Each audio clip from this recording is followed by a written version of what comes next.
Dawes is taking their house party on the road with a U.S. tour just days away. We found frontman Taylor Goldsmith at home in L.A. taking care of his new baby and ready to talk about the band's latest album, Oh Brother. And of course, with the U.S. election also just days away, Taylor has his opinions. I'm terrified by Donald Trump, and Yeah. and I, unfortunately, because of him, our bar is so low that I'm just like anybody other than that. And even though I happen to find Kamala Harris really inspiring and competent, and Yep. whenever I see people like criticizing it, I just get a little confused. I just feel like, it's sort of like someone showing you like a bag of razors and some tapioca pudding and saying like, which one is better ice cream? Right. And you're like, well, neither, I guess, but like one is going to kill you, and one and the other one just like there's some stuff to address. So I don't love it when I hear people like, this is what's wrong with the Democratic Party. It's like, I don't think we have the luxury right now. No, it doesn't seem like it. So anyway, those are my thoughts. Yeah, thank you for that. Yeah, I find it's like scarier. Trump is scary enough, but people who will vote for him seem to be even more frightening to me. Yeah, So yeah, I don't know. yeah, But anyway, we'll see what happens. Hopefully, it'll yeah, all go according to the way it should be. Anyway, yeah. congratulations on the new album. Thank you very much. Sounds like you guys are having fun out there playing it. And Yeah, we leave next week for tour. I'm looking forward to it. right. Because you did some touring earlier in the year, like a co-headlining thing. Is Yeah, that we right? did some of that. Yeah, Yeah. yeah. That was interesting. Did you have fun? Oh yeah. Well, we love getting to collaborate, play other people's music. It's kind of a part of our band as much as our own songs are. Right. I think you covered Pink Floyd and Grateful Dead on the thing, right? Yeah, yeah. I love it. And It it sounds like us. sounds like you, yeah. Yeah, sadly, Phil Lesh just passed away a little while ago. Were you big Mhm. Deadheads? We were, and we actually played with him a lot. We did a bunch of Phil Lesh and Friends shows, so we kind of knew him pretty well not pretty well, but we knew him. Yeah. Played probably like 9 or 10 shows with him, and got to get a glimpse into his essence. And he was an extremely inspiring human being and musician. So I'm very grateful for the time we got to spend together. Right. I was never a fan of the Dead, but I just got the reissue of From the Mars Hotel. It's a pretty good record. Yeah, that's one of studio wise, that's one of my favorites. It's got a lot of, I mean, Scarlet Begonia is one of my favorite songs. It's got a lot of amazing songs, and Unbroken Chain is like Phil's um best moment in my opinion. But yeah, that's a great record. Yeah, yep. So with this record, your record, Oh Brother, you lost a couple of bandmates last year. You and your brother Griffin, what kind of discussion did you have about how you're going to proceed with just and ending up with what you did, which is a Um, yeah, I mean, I don't. It just was never a question. It was just Right. like, let's just keep rolling. Like, there was never a thought like, does this mean we should stop? That wasn't even entertained. Right. As time goes on, it just seems like this is just like, unfortunately, and maybe fortunately in certain respects too, it's just a part of the life of a band. Yeah. There's so many bands where they start out as a core, like I think like Dire Straits is one of my favorite bands. Start out as a certain quartet. With each record in the beginning, they like lose another person, so they're just a trio by the time that they're on making movies. And then I think it's by definitely by On Every Street, like it's just Mark and the bassist, Yeah. and then everything else is just kind of hired out. But it's still very much Dire Straits. In fact, I mean, Brothers in Arms, ironically, is when they reached the fullness of their That's true. essence, in my opinion. So I don't, this stuff about like, or like, The Cure is a really good example. Wilco's a really good example. Like even Fleet Foxes, who definitely has a band, like Robin is recording that stuff on his own at home. So it's Yeah. like, it's just whatever you make it. Yep. And for us, like, if people are into what Griffin and I do, I mean, of course they were into Lee and Wiley, as they should be. I miss them and they're amazing. But like, if you're fans of us as well, like, it's me playing bass, it's me playing keyboards. Like it's so like, I think it's retaining a lot of what was always there, but it's also like adding a new component to it that I'm hoping is, not only the beginning of a new chapter, but also a very compelling one. Right. I mean, I'm having fun, and I think that like typically the more fun that I have and the more myself that I feel, the more our fans seem to kind of invest. Gotcha. So the 9 songs that comprise the new record, were they written kind of before this all happened with the band or after? And do you write differently thinking, okay, this is the way the band looks now? Um, no, a lot of them were written before. Some were written after, like knowing that like we were on our last tour with Wiley, so I knew he was gonna head out. Right. Some of them were written as we were recording the record before. Songs like House Parties and The Game and Even Enough Already were written very, very like like I think actually 2021 or something. So it was definitely a while back that some of these songs were existing. But like how we played them definitely changed based on the new arrangement. Like, Mr. Los Angeles it was a whole different melody and a different progression under it. And then when we started recording, and it was just like, let's do this as guitar and drums, and then we'll fill it out after that.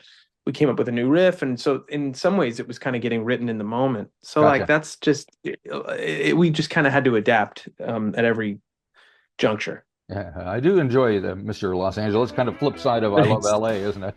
Yeah, yeah, yeah. Mr. Los Angeles, the rumors are true. Behind every good man, there's a mansion. I'm Mr. Los Angeles, I'm calling for you. This is where the magic happens. I have a friend who wouldn't name his children.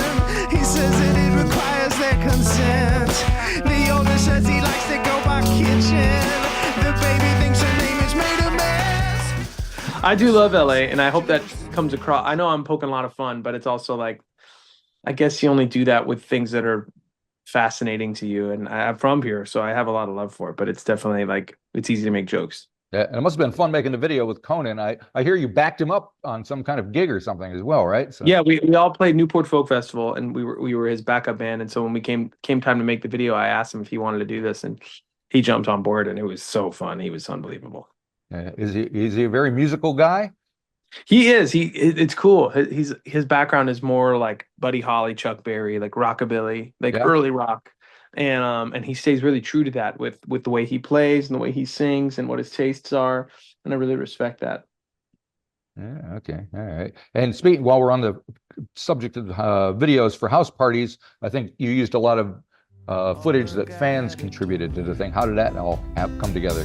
But house parties and local bands, back porches with Bowie fans, spilled drinks on a baby grand, and midnight sing-alongs. I don't care for designer brands, souvenirs from the trinket stand, house parties and local bands, that's where I belong. We just asked fans if you have any footage of some debauchery at house parties, like please send it our way. And we were able to get a lot of mileage out of that. I mean, a lot of people had some wild looking stuff, and I feel like considering what the song's about, that kind of captured it better than anything else. Yep. Was there was stuff you couldn't use for? No, there was. No one sent it. Well, that's interesting. All right. And it seems like just overall from listening to the 9 songs, one of the things I admire about the record is that you sound like you have something to say in each song. Like it's not just like, oh, I got to crank out, something to fill it out and maybe write a little love song here or there, but there's stuff on your mind. Is right. I mean, I appreciate hearing that. I mean, one of my heroes is Warren Zevon, and with his first record, he does this amazing job of kind of flying around all of these different subjects. Yeah. Like Frank and Jesse James is the first song. It's like a history song. Yeah. And then when it's getting to songs like With My Back Turned Looking Down the Path, like it's just like how he's moving ahead in his own life. With Desperados Under the Eaves at the end, it's this ultimate Los Angeles song. But like Muhammad's Radio couldn't be more different. Yep. Like it's just really all over the map. And that's something that always like resonated with me, like a record that feels like this collection of short stories where it represents a point of view. It represents the way a writer speaks, like the way the language a writer speaks, but not necessarily with the same subject each time. I like those records too. I mean, I look at a record like Blood on the Tracks as very much he's kind of going to the same place over and over again, and that's something Sure. that's really compelling to me. So there's nothing wrong with the alternative approach. But for me, I've always wanted to I've always wanted to be mindful of like, if I'm going to go to this place, at least I should clarify, like, this is more of a recent thing, because I listened to our first 4 records and there's, breakup song after breakup song after breakup song. There was no shame in that. So I guess I've done all of it. And with Oh Brother, at least with the kind of writer I am now, it's like I want to offset something that's a little dark with something that's a little lighter, or offset something that's like a love song with something that is not related to that. So I try to be mindful of how each song props up the next one. Yeah. Well, you mentioned Warren Zevon. I just happened to revisit Sentimental Hygiene a couple of days ago. I bought it when it came out, but that was years ago. And I was like, man, that's a good record. And of course, he's got REM, but he's got Neil Young and Bob Dylan and all those guys. And like you say, the songs are all over the place, but it makes sense. It keeps you. Yeah. You really get a sense of who he is, even if he's not giving you any autobiographical material. Right. So speaking of autobiographical material, how autobiographical do you write? It just depends on it depends on the song. I mean, like a song like Surprise, I probably identify with that a little more than others. But like, I think as I've gotten older, I wanted to kind of turn that around and try to get into other people's experiences. I find that, for my taste at least, I can't level this as a generalization on everyone, but like, I don't know, like I'm a little almost uncomfortable with the idea of talking about me over and over and over and over again, in a way that I might not have been when I was like 25. Right. And I think that sort of reflects how I am even in a dinner conversation or something. It's like you like went back when I was a lot younger, I didn't really think twice about how much I was talking about myself. I don't think anybody does. Yeah. and then you get older and you're like, wait, how are you? Yeah. And I think that I'm hoping that it comes across in the songs too, where it's like, let's not talk about, it's not that I'm overly precious about private matters or anything. I mean, I feel like most writers are pretty voyeuristic and I don't mind sharing anything, but it's really just like, it started to feel kind of indiscreet and tactless for me. So like it doesn't get that autobiographical anymore. It definitely is in there. I mean, how I feel about the current moment we're in, like we just talked about the election, that's exactly what's kind of stated in Front Row Seat. So it's not like I'm not talking about my feelings or not sharing who I am. Yep. Just not necessarily giving you my day-to-day or something. Right. Gotcha. Now, one track I wanted to touch on was Enough Already, because sonically it sounds like other things are going on than the rest of the record. So what can you give me about that? But it's not like I'm keeping score. Only when I feel unsteady.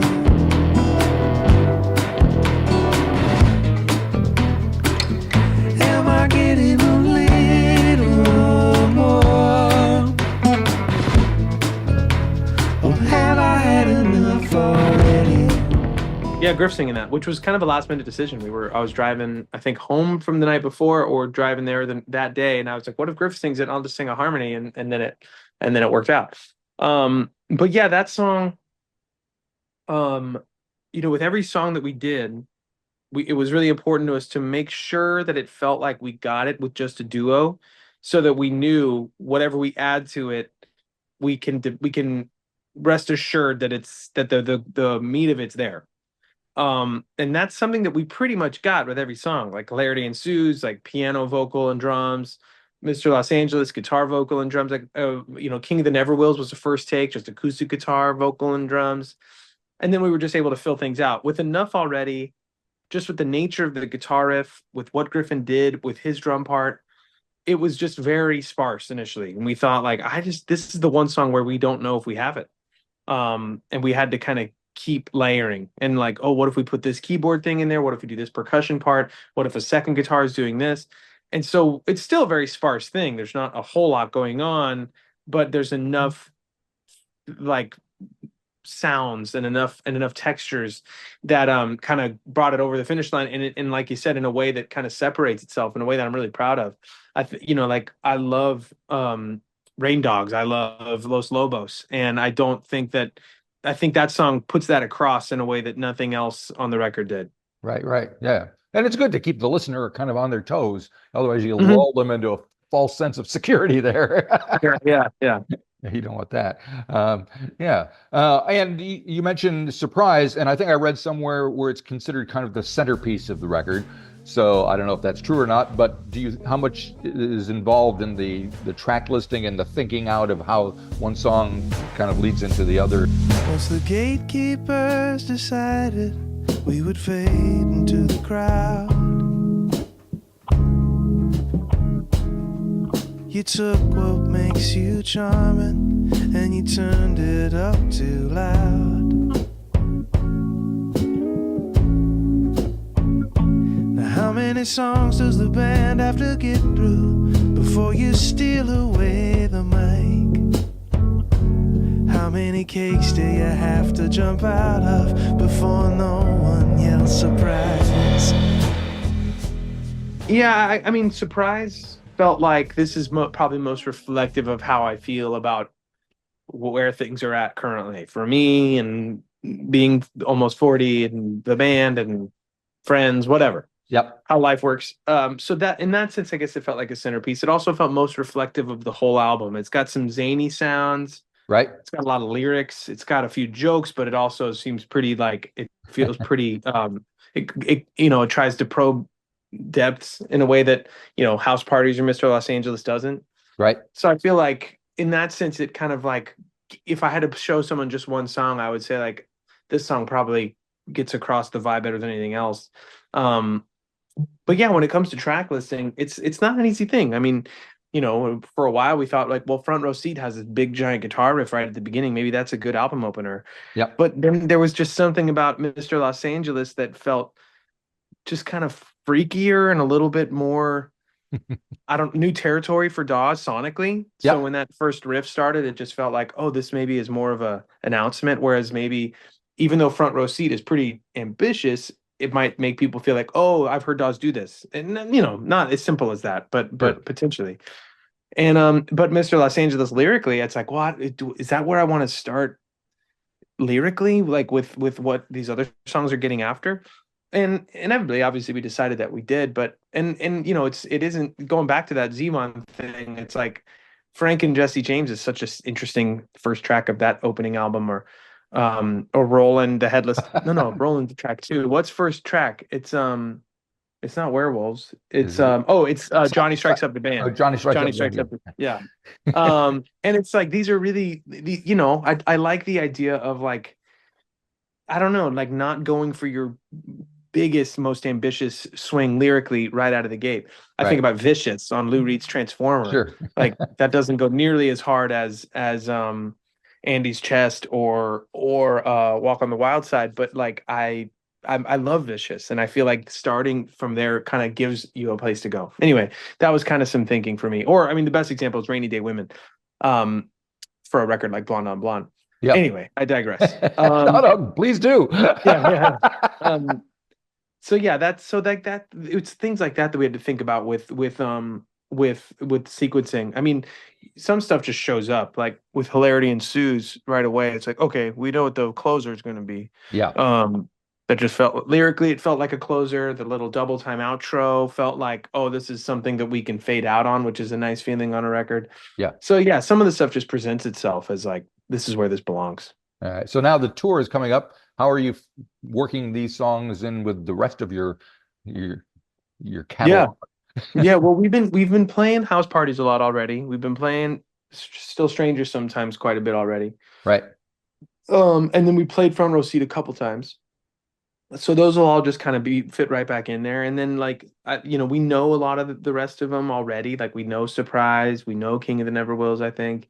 We're so like, I think we're just going, when you have 9, this is our 9th record. And for us, like when you have 9 albums, if we're doing 4 tunes from the latest release. I feel like that's as much as we can afford. Yep.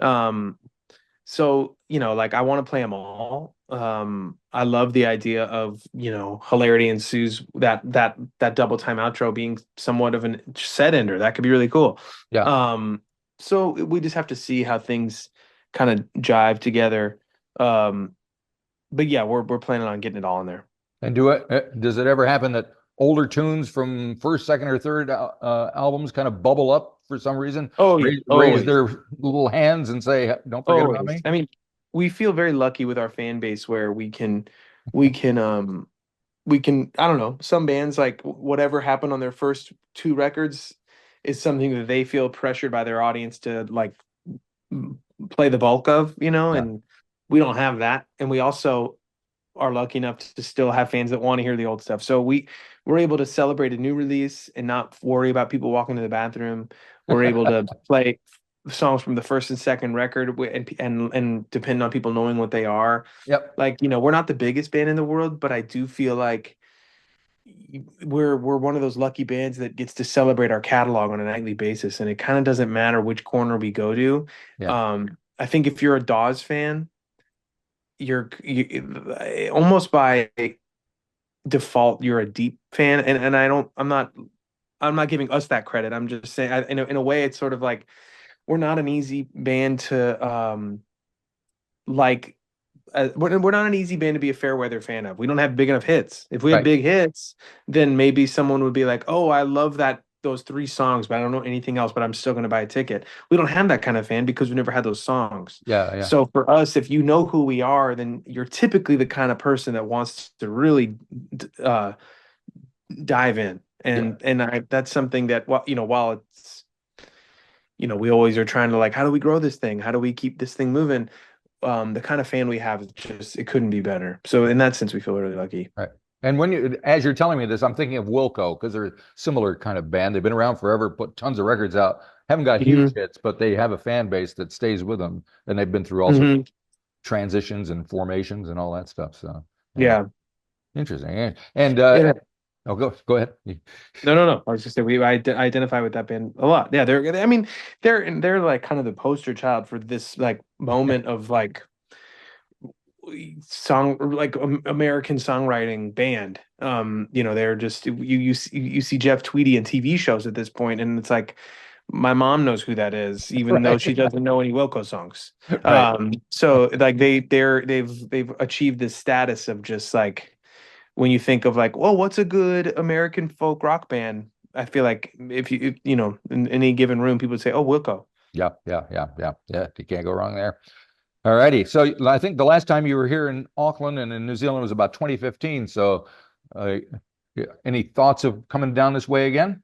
Oh, I'd love to. It's paradise down there. It is. It's just getting summertime here now. Oh, cool. Yeah, my wife is obsessed too. Maybe we'll move the 3 kids down there someday. We really love New Zealand. If you enjoyed this episode of the 13th Floor's Music Talk series, please be sure to subscribe to the website or to the YouTube channel.